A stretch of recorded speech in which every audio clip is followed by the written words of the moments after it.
रूप जी, सनातन जी ये बड़े महापुरुष हुए हैं। कर्नाटक देश के रहने वाले थे पूर्वज इनके प्रपितामह पद्मनाभ किसी कारण विशेष से कर्नाटक देश को छोड़कर नौहाटी में आकर रहने लगे थे। प्रपितामह उनके 5 लड़के 18 कन्या हैं। पहले ऐसे ही होते। उनमें सबसे छोटे पुत्र का नाम मुकुंद देव था। मुकुंद देव ये महाभागवत, इनके घर में वाणिज्य का व्यापार का काम होता था। बहुत ही धनी पूर्वजों से चले आ रहे थे। जहाँ व्यापार, धन, संपत्ति, वैभव, वहाँ महाभागवत होना बड़ी दुर्लभ बात होती है। कोई ऐश्वर्य संपन्न हो और वो भगवान की भक्ति से युक्त, तो फिर क्या कहना है। इनका विवाह हरिनारायण विशारद की कन्या रेवती देवी से हुआ। रेवती देवी के गर्भ से 3 पुत्र हुए। पिता महाभागवत, वाणिज्य व्यापार कुशल, धन संपत्ति संपन्न, 3 पुत्र हुए। वो परम महाभागवत वैष्णव समाज के शिरोमणि हुए। अमर, संतोष और अनूप 3। अमर का जो नाम भागवती हुआ पूज्य गोस्वामी श्री रूप जी महाराज, संतोष पूज्य गोस्वामी श्री सनातन जी महाराज, अनूप श्री वल्लभ जी महाराज। पिता ने अपने तीनों पुत्रों को सुयोग्य पंडित बनाना चाहा, इसलिए नौहाटी के प्रसिद्ध विद्वान पंडित श्री सर्वानंद सिद्धांत वाचस्पति से इनकी संस्कृत शिक्षा दिलाई। राजभाषा फारसी थी उस समय, तो फारसी के भारी विद्वान हुए। राजकीय कामों में फारसी शब्द का ही बोलबाला था। जो फारसी न पढ़े हुए उसे अनपढ़ माना जाता। फारसी पढ़ा हुआ सभ्य और विद्वान समझा जाता था। उसे ही बड़ी बड़ी नौकरियों के पद में रखा जाता था। फारसी पढ़ा हुआ साधारण नहीं माना जाता था। सनातन जी और रूप जी को इसी विद्या को भारी प्रकांड, संस्कृत के भारी प्रकांड विद्वान, फारसी और संस्कृत 2 भाषाओं में बहुत ही प्रवीण, मेधावी, स्मृति शक्ति संपन्न। एक बार जो पढ़ लिया वो पूरा कंठस्थ हो गया, ऐसे थे। इतनी तीक्ष्ण बुद्धि बाल्यकाल से थी कि संस्कृत और फारसी तो पढ़ी ही और अरबी भाषा का भी ज्ञान किया। गौड़ देश के बादशाह हुसैन शाह मालाधर वंश जी उनके राजमंत्री थे, बड़े गुणग्राही थे। उन्होंने जब इनकी बौद्धिक शक्ति देखी रूप जी की, सनातन जी की, तो उनको लगा कि ये कोई बहुत ही विशेष है, क्योंकि इतनी छोटी अवस्था में फारसी, संस्कृत, अरबी सब भाषाओं का ज्ञान, सब शास्त्रों का ज्ञान। वो बड़े भागवत थे। मालाधर वंशु जी जो हुसैन शाह के राजमंत्री थे, वही श्री कृष्ण विजय नामक बंगला का काव्य जो रचना की थी, जिसका कभी कभी महाप्रभु चैतन्य देव भाव में गायन करते थे। नंद नंदन कृष्ण मोर प्राणनाथ। जब कभी महाप्रभु ऐसा कह के तो पूरा वायुमंडल एक व्याकुलता से पूर्ण हो जाता था, अश्रुओं की धारा में। नंद नंदन कृष्ण मोर प्राणनाथ। चैतन्य महाप्रभु जब ऐसे कह के रुदन करते, सब रुदन करने लगे। महाप्रभु को बहुत पसंद। ये बहुत बार पूरे लीला चरित्र में आया कि जब कभी भाव में होते तो नंद नंदन कृष्ण मोर प्राणनाथ। जब ऐसे राजमंत्री जो वैष्णव थे, उनका इनकी तरफ कुशाग्र बुद्धि, प्रत्युत्पन्नमति, तत्काल उत्तर, तत्काल किसी भी बात का तत्काल उत्तर देना, उसे स्वयं अपनी तरफ से, और कहा कि आपको तो राज दरबार में सेवा देनी चाहिए, क्योंकि इतनी कुशाग्र बुद्धि के तो राष्ट्र सुरक्षित होगा। स्वीकार कर लिया। नवीन अवस्था दोनों भाई राज दरबार की सेवा में। इतनी बुद्धि की तीक्ष्णता, कार्यपटुता, किसी भी बात के तह तक पहुंच करके फिर उसका निर्णय बहुत जल्दी कर देना। हुसैन शाह जो बादशाह था, उसने कहा कि सीधे मेरे पार्षद। इतना दुलार, इतना कृपा पात्र बन गए कि बादशाह ने राजमंत्री से कहा कि तुम भजन करो, ये हमारे राजमंत्री होंगे। राजमंत्री पद पर अभिषिक्त कर दिया रूप जी, सनातन जी। अब क्या था, पूरे बेछत्र राजा सम। छत्र तो लगा था हुसैन शाह के, पर आज्ञा इन्हीं की चलती थी, रूप जी और सनातन जी की। वैभव, पद, सब कुछ मुसलमान बादशाह हुसैन शाह, पर अपने धर्म की कट्टरता में कोई अंतर नहीं था रूप जी, सनातन जी की। पर संग का रंग फिर चढ़ता ही है कोई। धीरे धीरे खान पान बादशाह के साथ शुरू हुआ। जब धीरे धीरे खान पान से फिर वेशभूषा बदल गई। वेशभूषा भी जो राज घरानों के रईस, बिल्कुल ठीक वैसे जैसे हुसैन शाह की वेशभूषा, वैसे ही रूप सनातन की वेशभूषा। यहाँ तक कि नाम भी बदल दिया। सनातन जी का नाम दबीर खास, रूप जी को शाकिर मल्लिक ऐसे नाम से पुकारा। यवन नाम दबीर खास, शाकिर मल्लिक। सनातन जी बड़े थे, दबीर खास, रूप जी को शाकिर मल्लिक। अब वेशभूषा ही वही उन्हीं के बादशाह अपने साथ पवाता। बहुत दिन तक जब संग है तो फिर रंग चढ़ जाता है। अब अब कोई इनको रूप सनातन के नाम से नहीं पुकार। दाविर खास साकिर मलिक, राजमंत्री हुसैन शाह, नाम मात्र के बादशाह, आज्ञा तो इनकी चलती। ये भूल ही गए लोग कि ये हिंदू धर्मावलंबी है। ऐसा बोल चाल, अरबी फारसी ये तो सब आती ही थी, वेशभूषा, खान पान। इन्होंने अपने रहने के लिए भारी महल गौड़ देश में ही रामकेली नामक एक स्थान पर बना, पूरा नगर का नगर इनका महल था। ये घूमने का, स्नान का, वास का। राजा देख लो, भगवान दोनों पक्ष दिखा रहे हैं महापुरुषों की। ऐसा ठाठ बाट के बादशाह और उनमें कोई अंतर नहीं। संस्कृत के भारी विद्वान तो थे ही, तो ज्ञान तो था ही शास्त्रों का। अगर किसी साधु वैष्णव को देखते तो खड़े हो जाते, साष्टांग दंडवत होते। कुछ हृदय में एक अव्यक्त जलन होती, सब कुछ होने पर भी असंतुष्ट हो जाते। कुछ तो कमी है, कुछ पाना है। मन को समझाते कि सब कुछ है, पर हृदय में एक अव्यक्त जलन होने लगती। जहाँ किसी साधु को देखते, किसी वैष्णव को देखते, इनके मन में आया कि कुछ तो भगवत लीलाएं सुननी चाहिए, कथन करनी चाहिए। हम तो एकदम भूल ही गए। तो एक कन्हाई नाट्यशाला नाम की मूर्तियों का संग्रहालय बनवाया और अपने विविध भगवानों की मूर्तियां वहां विराजमान की, जो श्री कृष्ण चंद्र जी की लीला से युक्त छवियां थी। वहां जाकर बैठते हो दर्शन। तब जब कभी जलन होती तो शांति हो। इनके मन में एक बात आने लगी कि जीवन में जब कभी वैष्णव संतों को देखता हूं तो मेरे जलन क्यों होती है। तब शास्त्रों का चिंतन करते, विद्वान तो थे, तब लगा कि कहीं मैं गलत हूं, मेरा जीवन कहीं गलत दिशा की तरफ जा रहा, मेरे जीवन का लक्ष्य ये नहीं है, इसीलिए मैं अशांत हूं। राज पदवी, राजभोग, महल सब वैभव, पर मेरी दिशा ठीक नहीं। कुछ है जो मेरे अंदर मांग हो रही है। अब पूरा राज्य सुख, राजभोग, ये सब एक अव्यक्त रूप से आग पैदा करती। ऐसा लगता कि मैं अधूरा हूं, कुछ चाहिए मुझे। कभी कभी व्याकुल होकर अपने उस भगवान की जहाँ विविध मूर्तियां, वहां बैठ जाते और सोचते क्या करूं, कहाँ जाऊं, कैसे मैं अपने हृदय को शांत करूं, क्या मांग है मेरी। उसी समय कुछ वैष्णव जनों के सानिध्य की इच्छा हुई। तो वैष्णव जन तो भ्रमण करते हैं, बुलाया, खूब खवाया पिया, बैठा ला। तो कहा हमारी इच्छा होती कभी कभी साधु संग करें। तो उनका अगर साधु संग की इच्छा है तो इस समय महाप्रभु चैतन्य देव प्रकट हुए हैं। अगर कभी तुम्हारा सौभाग्य उदय और उनके श्री चरणों के दर्शन करो तो हमें लगता है तुम्हारी जिज्ञासा, पिपासा और उज्जवल हो जाएगी। महाप्रभु के जब पावन चरित्र के विषय में वैष्णव जनों ने कहा तो एक ललक लग गई कि मैं कब देखूं। ये राजबंधन कितना सुदृढ़ है कि मैं जानता हूं कि मैं बंध गया हूं। मैं मुक्त होने का उपाय भी जान गया हूं कि महाप्रभु चैतन्य देव के चरणों के दर्शन करूं, पर मैं कितना पतित हो गया हूं उस संपत्ति में कि इसे छोड़ नहीं सकता। मैं उनके दर्शन के लिए नहीं जा सकता। क्या मुझ पतित पर कभी महाप्रभु चैतन्य देव की कृपा होगी? सुना है वो बहुत पतितों का उद्धार करते हैं, क्या मेरा कभी उद्धार करेंगे? फिर एकदम विद्वान तो थे। गीता जी का श्लोक, अपिचेत सुदुराचारो भजते माम अनन्य भाग साधुर्य समंतव्या सम्यक व्यवसिता ऐसा। चाहे जितना बड़ा पापी हो, यदि भगवान की शरण में आकर अनन्य भाव से भजन करे वो महात्मा हो जाता है। फिर धैर्य बंधता, ये उहापुह की स्थिति नहीं। नहीं, महाप्रभु मुझे क्यों स्वीकार करेंगे? रजोगुणी जान करके, मुझे पतित जान करके वो क्यों स्वीकार? नहीं नहीं नहीं, वो तो बड़े कृपालु हैं। जगाई मधाई का कल्याण कर दिया। पतित पावन है, घोर पापी से भी पापी को अपने चरणों का प्रेम प्रदान करते हैं। ऐसे सर्वभूत हितकारी अगर महाप्रभु का दर्शन हो जाए, वो कृपा कर दे तो मेरा उद्धार हो सकता है। एक दिन एक प्रिय अपने निज पर करके उसे कहा तुम नवदीप जाओ और छुप कर दर्शन करो। वो गया और एक श्लोक लिख करके दिया कि प्रभु मैं बहुत नीच और अधम हूँ, आपसे कोई परिचय छुपाने की मैं कैसा हूँ? क्या मुझ जैसे नीच पापी का उद्धार हो सकता है? महाप्रभु ने उनके श्लोक को पढ़ा। पर व्यसनिनी नारी व्यग्रापि गृह कर्मसु तमेवास्वादयत्यंतर नवसंग रसायनम।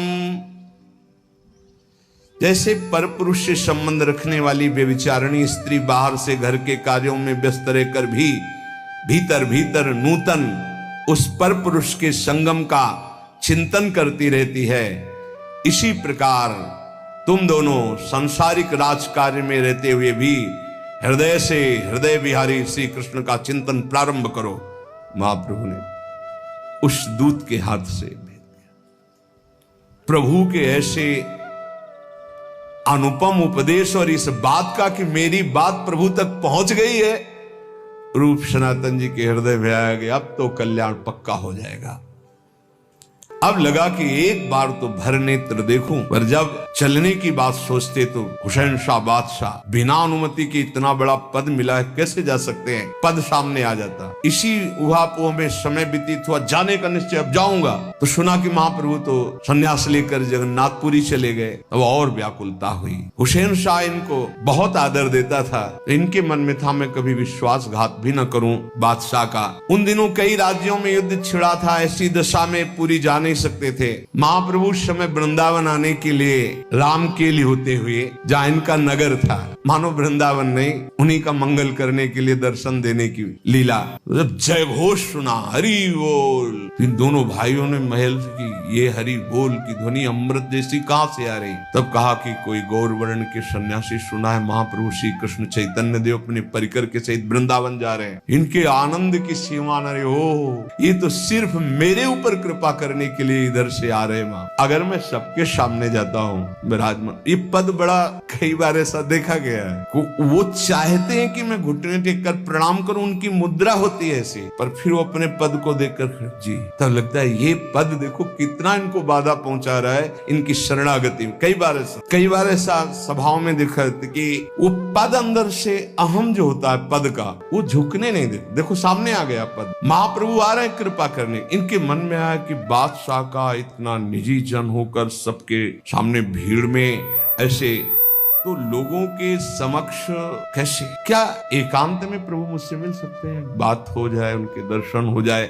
नहीं जा पाए। जब सब लोग सो गए, सन्नाटा छा गया, आधी रात का समय हुआ, तब वेश बदला अपना और अत्यंत दीन होकर दांत में तिनका दबाकर, ये पश्चाताप का प्रतीक होता है। दांत में जैसे तिनका दबाकर ऐसे जाना, वो पश्चाताप का प्रतीक होता है, सर्वस्व समर्पण का प्रतीक होता है, हारा हुआ प्रतीक। महाप्रभु के निवास स्थान पर, वहां तो सब कीर्तन करके सोए हुए थे। सबसे पहले नित्यानंद जी की दृष्टि पड़ी। ठाकुर हरिदास जी को जगाया, देखो ये कौन ऐसे आ रहे हैं। तो आके उन्होंने साष्टांग प्रणाम किया और परिचय दिया। नित्यानंद जी बहुत प्रसन्न हुए, बोले बहुत दिनों से इंतजार था, आज आए हो प्यारे। तो ऐसे मिले जैसे बहुत पूर्व परिचय के हो। नित्यानंद महाप्रभु कहा बैठ जाए, और धीरे से गए। महाप्रभु चैतन्य देव के चरण से दम उठे, कहा प्रभु ये हुसैन शाह के राजमंत्री पधारे हुए आपके श्री चरणों के दर्शन के लिए। महाप्रभु ने कहा लिवा लाओ। जी ही सामने देखा रूप जी सनातन जी को, प्रसन्न होके कहा आओ। उनकी तो था कि पता नहीं जाएंगे, बात करेंगे कि नहीं करे।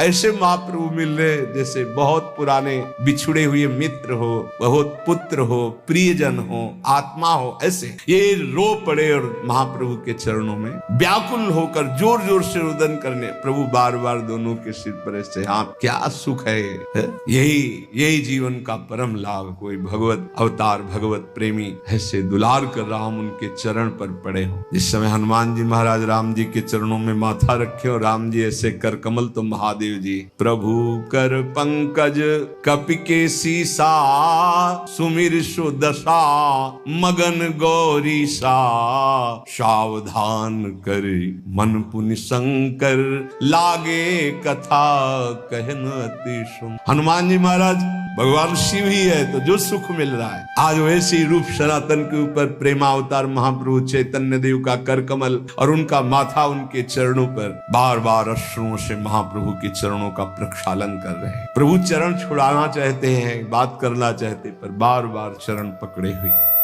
करुणा के स्वर में कहा प्रभु मुझ नीच का उद्धार कर दीजिए, प्रभु मुझ नीच का उद्धार कर। प्रभु ने आश्वासन देते हुए कहा तुम लोग अब रुदन करोगे तो मेरे को भी रोना आ जाएगा। देखो देखो तुम लोग महाभागवत हो, देखो तुम लोग जन्म जन्मांतरों से मेरे ही हो, तुम भूल से वहां थे, तुम चिंता क्यों करते हो, देखो तुम मेरे हो, जन्म जन्मांतरों से मेरे हो। तब उनको धैर्य हुआ, मैं इस समय केवल तुम्हारे लिए आया हूँ। ये बहाना बना के कि मैं वृंदावन जा रहा हूँ, केवल तुम्हारे लिए आया हूँ। महाप्रभु ने कहा यहाँ मैं केवल तुम भाइयों के लिए, दोनों भाइयों के लिए आया हूँ। आज तुम्हारा नूतन जन्म हो गया, अब इन मुसलमानों के द्वारा दी हुई नाम का त्याग करो। आज से मैं तुम्हारा नाम रखता हूँ सनातन बड़े, और तुम्हारा नाम रखता हूँ रूप। प्रभु के इन वचनों को सुनकर उनके हृदय में जो अपार आनंद हुआ, सुप्रवाह करते हुए स्तुति की और कहा, प्रभु युद्ध काल का अवसर चल रहा है, जगह जगह छोटे छोटे राजाओं से युद्ध हो रहा है, आप इसके आगे मत जाइएगा, प्रार्थना है आप पुनः वापस हो जाइएगा। रास्ते में कई जगह युद्ध हो रहा है और वो ठीक नहीं है आपका इस समय जाना, इस समय आप। महाप्रभु ने कहा, मैं आया ही तुम्हारे लिए था, आगे नहीं जाऊंगा, फिर कभी वृंदावन की यात्रा करूंगा। रात भर महाप्रभु के चरणों में रहे। जो ही अंधेरा खत्म होने के पहले ही दोनों भाई रोते हुए प्रभु के चरणों में गिरकर कहा, प्रभु जाना तो कभी नहीं चाहता पर जाना पड़ेगा। फिर महाप्रभु की उस महान मोहन मूर्ति को हृदय में विराजमान करके दोनों भाई वापस आए। महाप्रभु वहां से वापस शांतिपुर अद्वैताचार्य जी के पास चले गए। गौड़ेश्वर के महामंत्री पद में रूप और सनातन जी, जिनका महाप्रभु ने नाम रखा रूप सनातन, ये रामकेली नामक ग्राम में प्रभु के दर्शन करके उस दिन से इनकी दशा बदल गई। अब ना तो इनको खान पान अच्छा लगता, ना नींद, नहीं खान पान ते भावे है, अब ना कोमल वसन सुहावे है, सब विषय लगे ते खारा है, हरियासिक का मग न्यारा है। हृदय जल पड़ा। इस महासुख को छोड़कर इस नरक जैसे दुख में फंसा हुआ हूँ, किस लोभ के कारण? रूप जी सनातन जी के मन में जान गया हूँ कि जीवन की सार्थकता भजन में, फिर मैं क्यों फंसा हूँ इस राजपद पर? निरर्थक है मेरा जीवन, धिक्कार है मेरे जीवन को जो मैं अब भी फंसा हुआ हूँ। जैसे स्वर्ण जितना जलाया जाता उतना चमकता, ऐसी आग लग गई मन। इतना पश्चाताप कि मन का मैल भस्म हो गया, एकदम निर्मल हृदय। और उनके हृदय में आया कि कुछ भी हो, चाहे मार डाला जाऊं, ये राजा चाहे भले प्राण ले ले, अब रुकूंगा नहीं। अब तो मैं सब ऐश्वर्य वैभव पद छोड़कर भिक्षावृत्ति के द्वारा ही जीकर भगवान नाम स्मरण करते हुए महाप्रभु चैतन्य देव के चरणों में रहूंगा। अब केवल मेरा उद्देश्य यही है। दृढ़ निश्चय कर लिया रूप जी ने। महाप्रभु का संग, साधु संग पाकर के जिसे भगवत भजन की प्रेरणा ना हो, भगवत भजन की रुचि ना हो, तो समझ लो या तो इतना अपात्र है, घोर पापी है कि अभी और संग की जरूरत है, नहीं तो तत्काल परिवर्तन हो जाए साधु संग का प्रभाव। ये भगवान के निज जन है। ऐसी लीलाएं होती हैं कि पूर्व में पहले संसार में आसक्त और फिर उससे परिवर्तन। ये केवल निज जनों के द्वारा नहीं, ऐसे राजपद को, ऐसी भोग विलासता को त्यागना बहुत कठिन बात है। प्रतिष्ठा, परिवार, धन, बादशाह का दुलार, इससे घृणा पैदा हो गई रूप जी। जिनके साथ बैठकर खाते थे उनको देखना भी पसंद। अब तो मन मधुप वृंदावन वृंदावन वृंदावन चिल्लाने लगे। आकर्षण होता है। जिस पद प्रतिष्ठा के लिए पूरा जीवन संसारी लोग लगा देते हैं, वो राजमंत्री पद का घोर बंधन उन्होंने तोड़ दिया हृदय से। आप कुछ भी हो, धन संपत्ति को कुछ थोड़ा सा नाव में लादा, 10-20 नौकरों को साथ करके और कहा ये जन्मभूमि फतेहाबाद पहुंचा दो। और जो अपना जितना महल संपत्ति जो भी था सब नगर वासियों को बुलाया, ब्राह्मणों को, गरीब जनों को, सबको सब बांट दे। आभूषण संपत्ति, कितना वैभव होगा। राजमंत्री थे, कुछ परिवार के लिए भेज दिया था जो नाव में, और 10,000 रुपए उस समय स्वर्ण मुद्रा थी, एक मोदी की दुकान पर जमा किया था और कहा था कि जब कभी आवश्यकता होगी तो ये वापस ले लिए जाएंगे, आप इनको सुरक्षित। तो सब उनका सम्मान करते थे। सनातन जी की तो दशा ही विचित्र थी।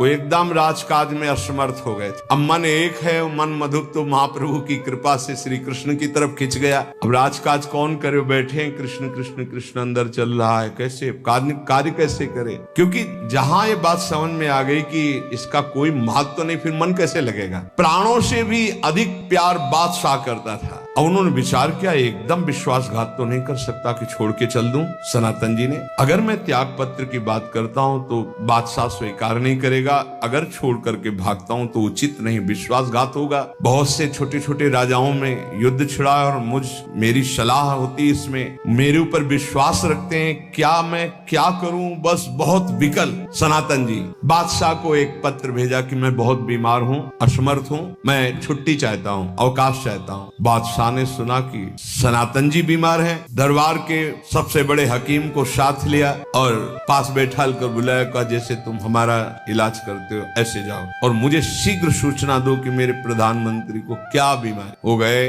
देखा शांत मुद्रा में बैठे श्री कृष्ण नाम जप कर। कहा श्रीमान आपको तो कोई रोग ही नहीं, ना तो चेहरा बता रहा है ना आपका, नाड़ी दिखाइए। नाड़ी पकड़, बोले आप पूर्ण स्वस्थ हैं, आपका शरीर में तो कोई रोग नहीं है।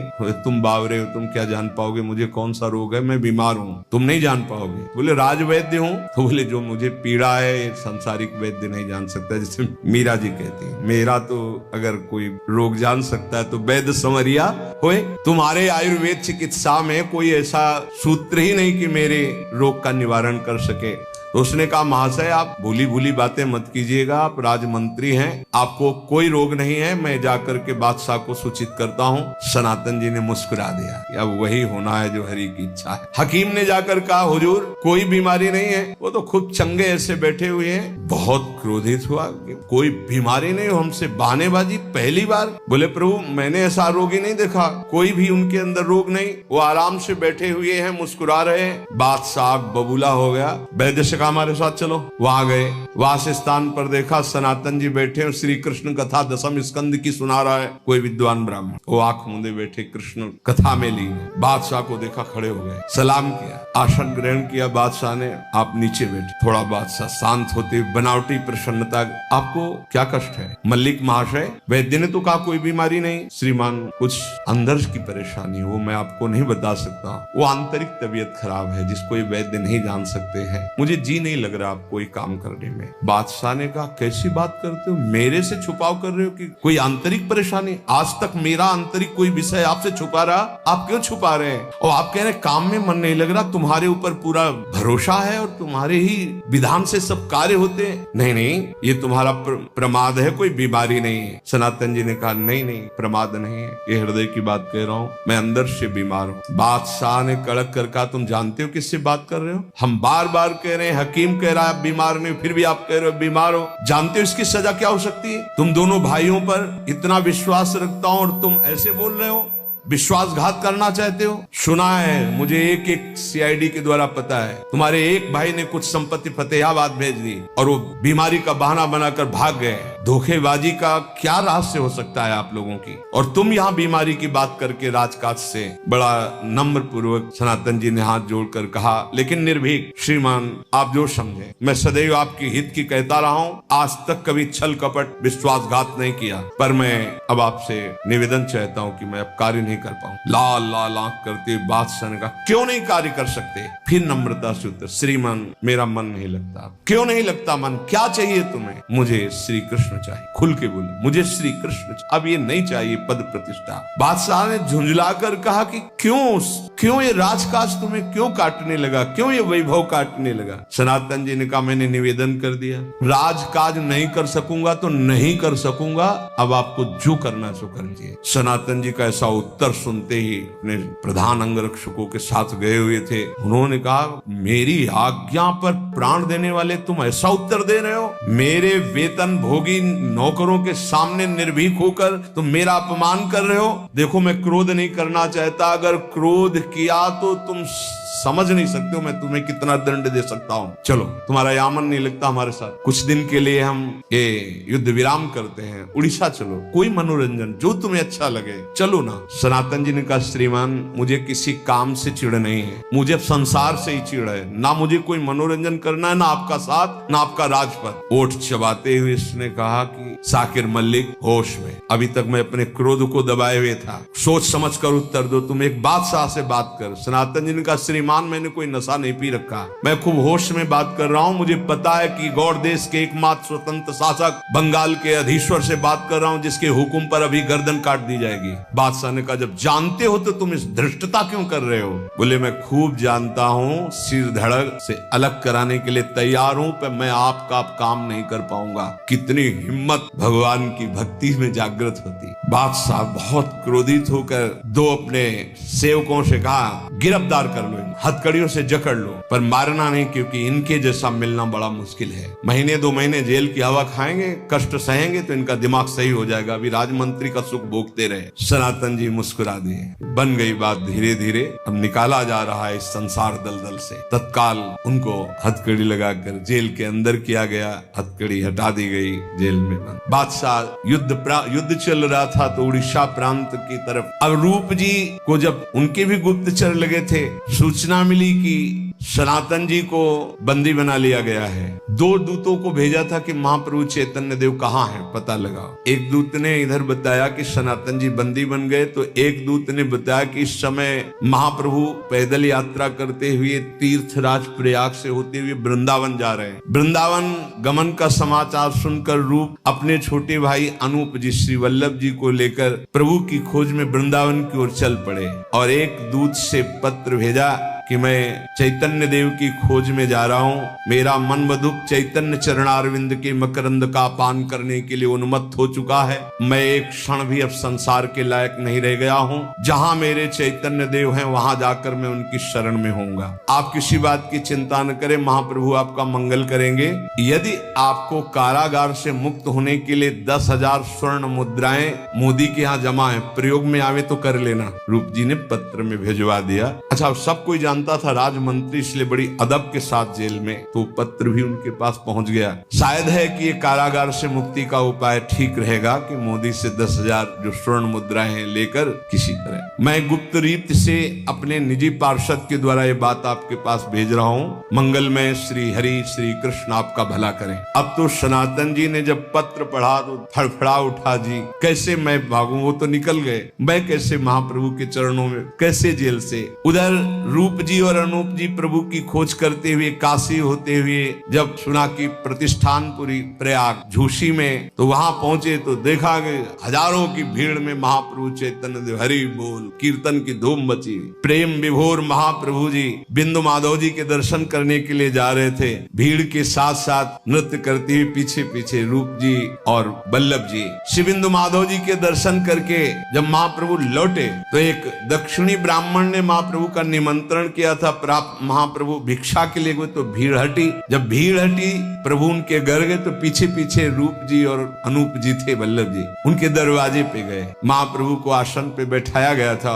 वो महाप्रभु बैठ करके पता नहीं एक अव्यक्त खिंचाव के बस बार बार देख रहे थे, कोई मुझे पुकार रहा है, मानो ये हृदय का आकर्षण होता है। देख रहे थे, बाट जो रहे थे, कोई आ रहा है, कोई मिलना चाहता है। महाप्रभु खड़े हो गए, उस ब्राह्मण से कहा कि अभी नहीं, प्रसाद तो पाएंगे पर कोई मिलना चाह रहा है। और दरवाजे के बाहर निकले तो देखा रूप जी और अनूप, चरणों में गिर गए रूप जी। महाप्रभु ने बलपूर्वक छाती से लगाकर आ गए संसार समुद्र से पार होकर, हृदय से लगाया, दुलार कर बैठकर रोने लगे। प्रभु मैं तो नहीं निकल सकता था, आपने निकाल। प्रभु ने पूछा ये अनूप जी के लिए, तो उन्होंने कहा ये छोटे भाई हैं सनातन, वो कारावास की कोठरी में बंद है। प्रभु ने हंसते हुए कहा जिस पर श्री कृष्ण की कृपा कटाक्ष हो गई, माया की बेड़ियां काम नहीं करती, फिर संसारिक कारागार की बेड़ियां क्या काम कर सकती है। श्री कृष्ण बहुत जल्दी उनको मुक्त कराएंगे, तुम निश्चिंत रहो, तुम मेरे पास रहो। अब तीनों लोग बैठकर महाप्रभु, रूप जी, अनूप जी वहां प्रसाद पाए। श्री सनातन जी के हृदय में भारी वेदना। महाप्रभु ने रूप जी को कुछ दिन संग्रह करके बहुत सुंदर वैष्णव मार्ग का उपदेश, कैसे चलना चाहिए, समय के अभाव में उसका पूर्ण, उसके लिए समय आगे हो सकता है कल चर्चा हो। भक्ति मार्ग का विशुद्ध स्वरूप क्या है, कैसे चलना चाहिए, कैसे रहना चाहिए। भक्ति मार्ग में अवस्था, कुल, विद्वता ये सब नहीं देखी जाती, स्थिति की बड़प्पन होती। जितनी ऊंची स्थिति उतना बड़ा महापुरुष माना जाता है। जैसे श्री सुखदेव जी महाराज आ रहे हैं तो उनके पिता भी बैठे हुए भगवान व्यासदेव जी के पिता बैठे हुए पाराशर जी के पिता श्री वशिष्ठ जी, क्योंकि पाराशर जी शक्ति जी महाराज के पुत्र है, तो शक्ति जी तो अंतर्ध्यान हो चुके थे। सब बड़े बड़े महापुरुष, बाप बाबा पर बाबा सब खड़े हो जाते हैं। 16 वर्ष की अवस्था है, दिगंबर वेश है, ब्रह्मानंद में छके हुए महापुरुष श्री सुखदेव जी महाराज। महाप्रभु उपदेश कर रहे, भक्ति मार्ग में अवस्था, जाति, कुल, विद्या, पद, इनका कोई महत्व, स्थिति का महत्व। कौन भगवान से जुड़ा, कितनी स्थिति में जुड़ा, कैसे भाव से समर्पित है। इसीलिए हमारे वैष्णव समाज में सबसे पहले रूप कहा जाता है, क्योंकि रूप जी महाराज शरण में आए चैतन्य महाप्रभु की। सनातन जी को पीछे कहा जाता है, यद्यपि बड़े सनातन जी हैं। वैष्णव में ये धारणा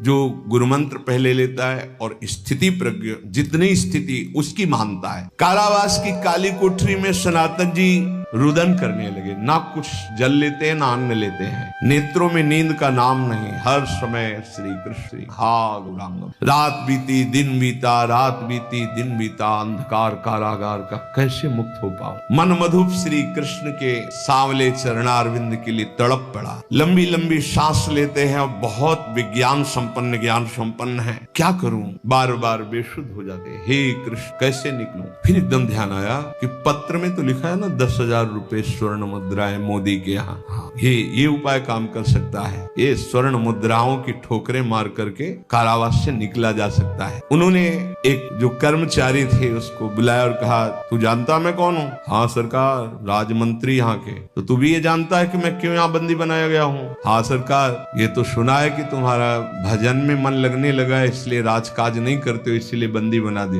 हाँ ये तो जानते हो ना मैं कोई अपराधी नहीं हूँ। हाँ हाँ, तो ये जानते हो कि भजन करना अच्छा होता है कि बुरा? अरे भजन करना भगवान का तो बड़े भाग्य से होता है। मैं अपनी नौकरी, राजमंत्री पद, ये सब इसीलिए छोड़ा। क्या तुम मेरा सहयोग कर सकते हो?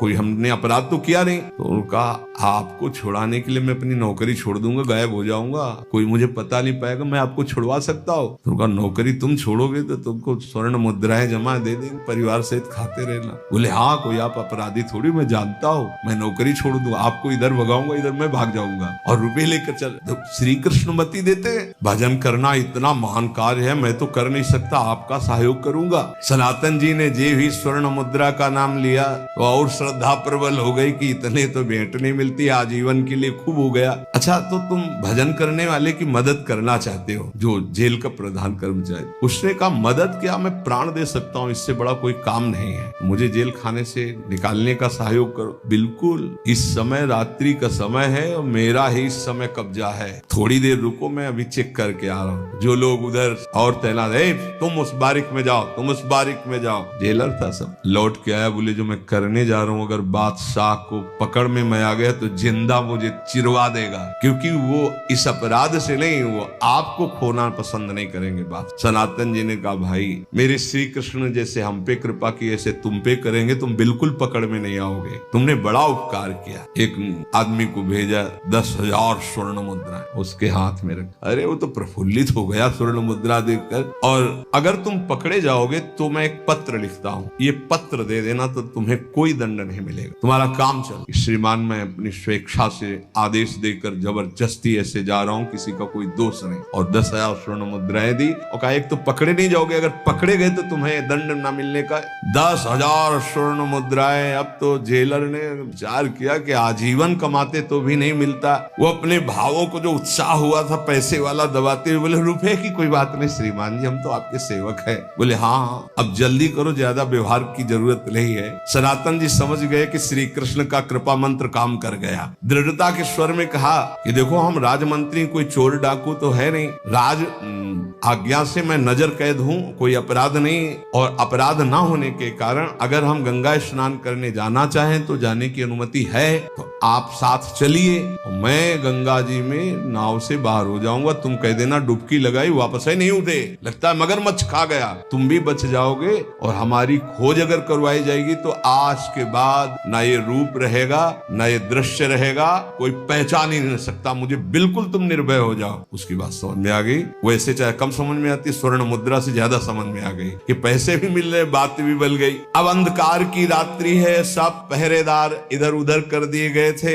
जेलर भरी आवाज से सावधान बोलता हुआ धीरे से पीछे से उनको निकालते हुए आए। वो महाप्रभु का चिंतन करते हुए, वाह प्रभु वाह, एक बार निकले दोबारा फंदे में नहीं आएंगे। अब वो रुपए की गर्मी गौड़ देश का जो जेलर था, उसने कहा तुम चिंता मत करो, आराम से चलो, इस समय मैं साथ हूँ। धीरे धीरे सनातन जी की कोठरी से, जेल से होते हुए निकाल करके श्रीमान नौका की भी व्यवस्था कर दी है। सनातन जी ने कहा, भाई ये उपकार मैं आपका कभी भूलूंगा नहीं। ईशान नाम का सेवक सनातन जी का बहुत पक्का सेवक था, उसको बुलवाया, वो जल्दी से आया। संकेत में कहा कि एक फटे पुराने कपड़ों की जल्दी से मुझे आवश्यकता है। सब वो जो जेल के कपड़े थे हटाए, फटे पुराने कपड़े से तन को ढका और फांसी घर के दरवाजे से वहां से उनको सनातन जी को गंगा तट पर लाए। नाव पहले से उसने व्यवस्था कर दी थी, नाव में बैठे अंतिम बार राजधानी को प्रणाम किया और श्री कृष्ण अनुराग में गंगा पार हो गए। सनातन जी ने जब नाव पर बैठे तो जेल के दरोगा को कहा, श्री कृष्ण कृपा तुम्हारा उद्धार ही कर देगी, इस बात से कभी नहीं डरना, तुम्हें कोई दंड नहीं मिलेगा और ये अर्थ कुल परंपरागत बढ़ता रहेगा, क्योंकि मुझे श्री कृष्ण की तरफ बढ़ने में तुमने सहयोग किया। जाओ निश्चिंत हो, तुम भी भाग जाना, क्योंकि अब तो फंस जाएगा अगर कभी। उसने कृतज्ञता से देखा और कहा, मैं निहाल हूँ। जेलर ने प्रणाम किया, वापस आया। जेलर लौट करके जेल में नहीं गया, मुद्रा लेकर गायब हो। सनातन जी राजपद को छोड़ करके झारखंड के रास्ते से, जहां कांटे ऐसे मार्गों से कि कहीं किसी को पता न चले, पर उत्साह है श्री कृष्ण मिलन का, तो ना कांटा गड़ रहा है न पत्थर कंकड़ कुछ लग रहा है, बस बार बार रुदन करते, हा कृष्ण चैतन्य, हा गौरांग महाप्रभु, कैसे मिल गए। अब वो जो ईशान नाम का सेवक था वो तो बहुत ही घायल हो चुका था, कांटे कंकड़ पत्थर। पहाड़ के उस पार एक डाकुओं का सरदार रहता था, उसके पास ज्योतिषी था। वो ज्योतिषी गणित करके बताता था कि अब इस समय जो पथिकारा उसके पास इतना धन है, लूट लिया जाए, और वो लूट के मार देता था। स्वामी भक्त ईशान ने बिना सनातन जी को बताए 8 मोहरे स्वर्ण की फटी उदड़ी में छुपा रखा था। ज्योतिषी ने बता दिया कि ये जो अब आ रहे हैं इनके पास 8 स्वर्ण मुद्राएं हैं, वो मार डालता था। बड़ी विपत्ति होती भगवान के मार्ग में चलने में। संपत्ति तो प्रभु मिलते हैं और विपत्ति तो यहाँ कदम कदम पर स्वागत के लिए होती है, इसीलिए सब डर जाते हैं। डरो नहीं, वो विपत्ति ऐसी आनंददायक होती है जो संपत्ति विपत्ति है प्रभु से विमुख होने पर, और सम्मुख होने पर विपत्ति संपत्ति बन जाती है। मोहरों का नाम सुनते ही सरदार तैयार हो गया अस्त्र शस्त्र लेकर के। अब सनातन जी जब उधर आए, सरदार नजदीक गया, देखा सनातन जी के रौब को देखकर, क्योंकि राजमंत्री थे, उसने कहा आपको रास्ता नहीं मालूम होगा, मैं आपको पल्ली पार पहुंचा दूं पहाड़ के, तुमका देख लीजिए। सनातन जी बहुत ही प्रवीण थे, उन्होंने उसकी तरफ दृष्टि मिलाई और कहा, अच्छा ये विनम्र क्यों हो रहा है, मुझे समझ में आ गया। ईशान से कहा, क्यों तुम्हारे पास कुछ है क्या? तो उन्होंने कहा कि हाँ साहब, ये कुछ 8